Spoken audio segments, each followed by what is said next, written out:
আজকে এই পূর্বস্থলী দক্ষিণ বিধানসভার অন্তর্গত এই চিমলন যে কোল্ড স্টোরের মাঠে যে মোদিজি জনসভা হচ্ছে সেই এটা পূর্বস্থলী দক্ষিণ বিধানসভার অন্তর্গত।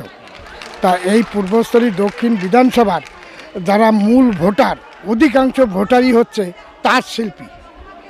একদম 100% ভোটার হচ্ছে মানে তাঁত শিল্পী, সেটা পূর্বস্থলী দক্ষিণ বিধানসভাকে মানে ধরে মানে এলাকা জুড়ে আছে। তো এই তাঁত শিল্পী আজ এই প্রায় ধ্বংসের পথে। প্রায় 1 লক্ষ মানে এক লক্ষ তাঁত শিল্পী এই বিধানসভায় প্রায় আছে।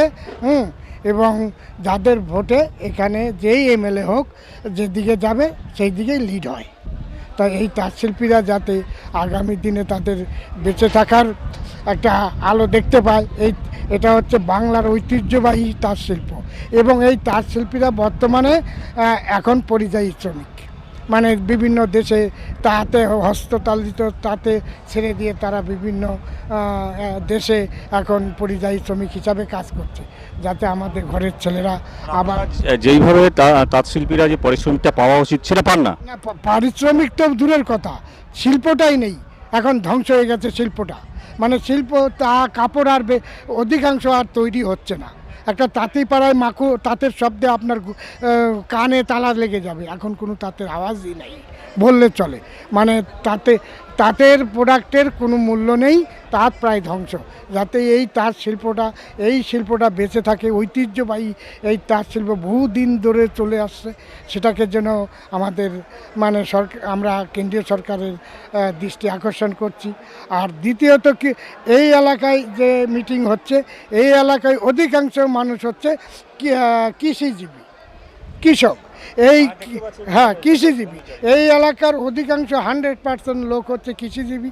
এখানে বর্ধমান জেলাকে এই খাদ্য ভাণ্ডার বলা হয় পশ্চিমবঙ্গের।